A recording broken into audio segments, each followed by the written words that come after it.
Hi, I'm Evan Crawley. And I'm Travis Lazarczyk. And today for Gridiron Gurus, we're at Hope Field in Gardiner, where Evan, big rivalry game Friday night. Gardiner is hosting Cony. Obviously, you can see there's a little bit of rainy weather today. We're hoping that doesn't last until Friday night, but they'll play it by ear, and both teams will adjust accordingly. Obviously, this is a huge game. You know, anytime you got a game or a rivalry that dates back to the 1890s, I mean, there's a lot of history. This is going to be a great crowd here this weekend, and two teams that are kind of in different areas. Cony 5-2, Gardiner 2-5. It's two teams. Cony's obviously going to go to the playoffs.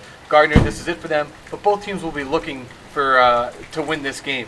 Cony will be led by their passing offense, Caron, Tayler Carrier, Reid Shostak, and a whole slew of wide receivers. Gardiner's going to have to find a way to slow that down. Right. A good way to do that, get into the quarterback with Jake Truman and Andrew Doody Veilleux. Adrian Heath, also another player to watch, and Trevor Horton in the secondary will have a tough task ahead of them. Recently, we caught up with some of the Gardiner players to see what they're thinking going into this game. It's the peak of the season. I know that the folks at Cony are heading into the playoffs, so it's a way for them to really gain some momentum going to the playoffs. For us, it's a great way for us to cap off our season, and we can call a season like this a success with a win Friday night. Jake, what does it mean to you playing in this game, considering your father played in this game as well? Oh, it means everything. It makes it that much more intense for me. It makes me want to just work so much harder this whole season. How much do records matter in a game like this? It doesn't matter at all. Just everyone gets so hyped up on the rivalry that just the rest of the season doesn't matter. The Gardiner-Cony game is definitely the most intense game of the year.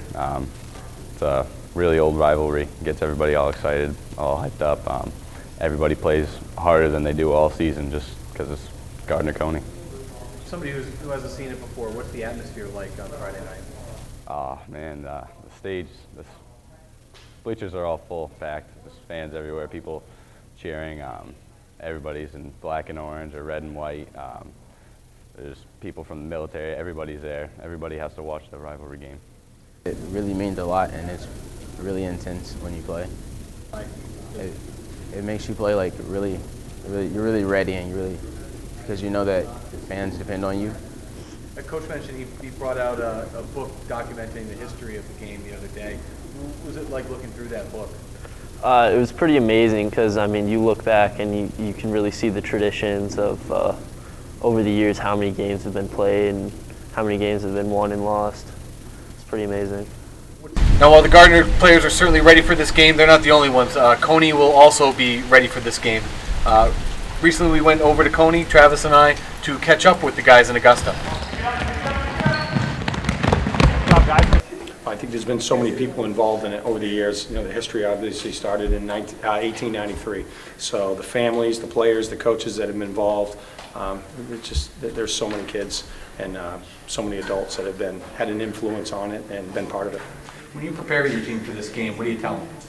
Well, first of all, you have to treat it as a game. You know, you don't want it to be anything other than that. You know, you anticipate that the crowd's going to be bigger. You know, it's going to be a little bit more noisier. Student sections tend to get a little bit rowdy. You get the bands going, but for the most part, you have to just make sure that you focus on playing the football game and getting a W. What do you tell kids who haven't played in this game before? Just to, play every play like it's your last. You know, whether you're a freshman, sophomore, or a senior. You know, it's a big game. It's a rivalry that's been going on for a while now, and just to go out there and have fun. What do you have to do to beat Gardiner? Play better.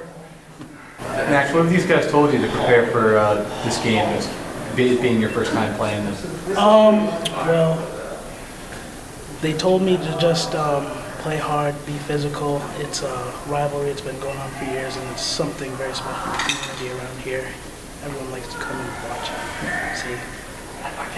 Elias, when you look at Gardiner on film, what are the things you're going to have to stop to be successful? Definitely the run game. They have two really good running backs in Brad Weston and Trevor Horton. And Brad Weston's a very physical running back, so you can't take any shoulder shots with him. You got to wrap him up real low. Great, thanks a lot. Cony Gardiner, it means a lot every year. Depends on who the wins, get the boot. It's always a big deal.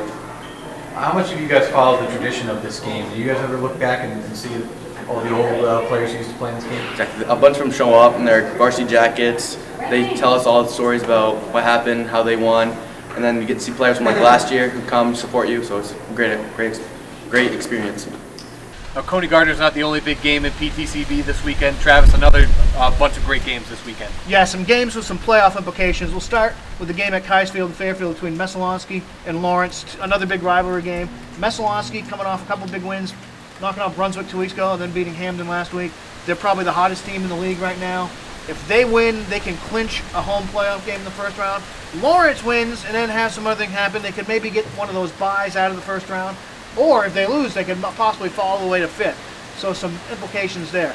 Another big one is Skowhegan at Mount Blue, where the Cougars can maybe get a home game with a win. Skowhegan has to win to get into the playoffs and needs some help with a Brewer loss. So Skowhegan coming off a big win over Gardiner last week. We'll see if the Indians can keep it going. And also, Travis, some big games in Class C as well. Yeah, Waterville is going to Madison. Madison's going to be in the playoffs for the first time in almost 20 years. Big deal for the Bulldogs, but if they win, they can secure a home game in the first round, which would be monumental for Madison. And outside of Class C in Western D, obviously some big games. Winthrop Monmouth takes on Maranacook. 2 games for the bottom of the standings. Maranacook, if they win, they've got the potential to maybe even get a 4 seed and host a home playoff game. Winthrop Monmouth looking to leapfrog them in the standings. And then obviously the big game will be Oak Hill against Lisbon. First place in the Campbell Conference will be up for grabs. Alex Mace has been pretty much unstoppable this season, and Kyle Flaherty is starting to look much healthier for the Raiders. So Lisbon will have their hands full this weekend. For all these games and much more, please log on to www.centralmaine.com, as well as pick up the Kennebec Journal and Morning Sentinel newspapers.